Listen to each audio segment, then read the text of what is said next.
Yeah, it's I'm really enjoying the series. It's such a very unique mix, challenging mix of things to put together: comedy, sex, cancer.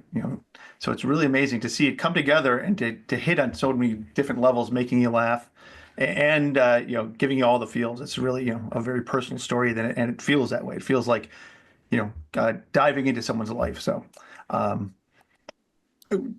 but talking about it is one thing, and I was curious, what was your reaction when you got to watch it, when you got to see your story and Yeah, Molly's story on screen? that's a great question because I got to be involved in the writer's room. I got to be involved. Kim Rosenstock and Liz Merriweather involved me very much in the process. So I definitely felt like I was involved from the get-go. But something did, your question is so great because something did happen and shift when I watched back the rough cuts, right? There was like a deep grief that was happening after I watched each episode for the first time. And then after I got through it the first time, then I could watch it and be like, oh, that was great. But that first episode that I got to, episode one, I'd have a full emotional reaction. Episode two, a full emotional, but I kind of had to get it out. But yeah, there was some deep grieving involved in me watching this, but also like a huge, like my heart was so full at the same time. Yeah, it was intense. Yeah, well, there's that grief, but there's also it is a celebration of her life and your friendship.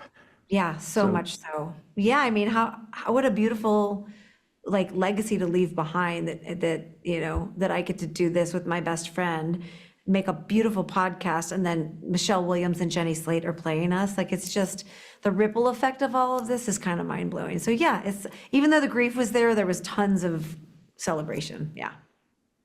and it's such a beautiful friendship and a fun friendship. Does the series capture the spirit of it? Does it nail it?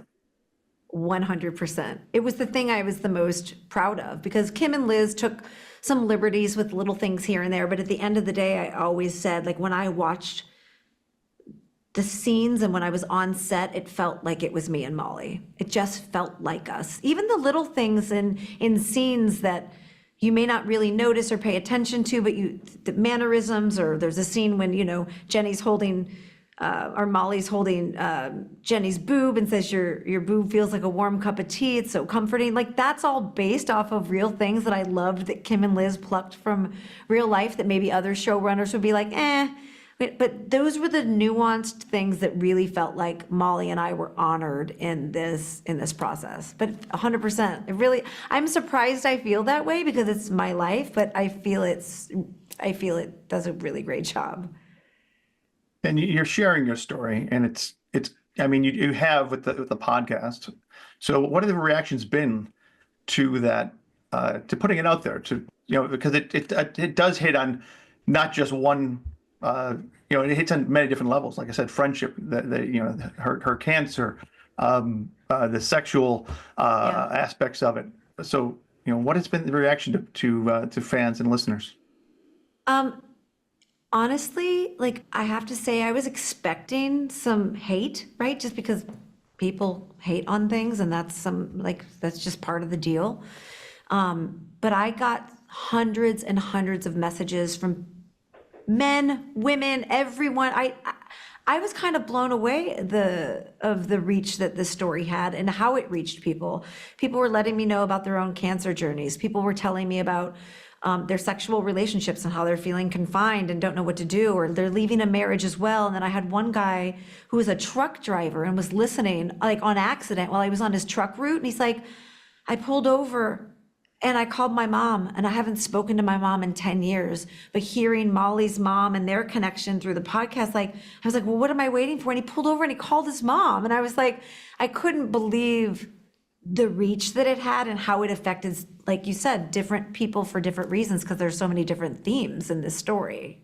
So, Yeah, that's beautiful. It's sad, like you're saying, people are angry and upset about things they don't even try. And I saw someone online saying, "Oh, I can't believe they're putting out this dying for sex show. I'm canceling my subscription." I'm like, you know what? Maybe you should venture a little further and embrace, and not, you don't have to like everything, but try something, and maybe you'll realize how beautiful this is, and those connections, that these human connections that are Yes. just are conveyed here, and stop putting up barriers, and tear down walls, and build bridges.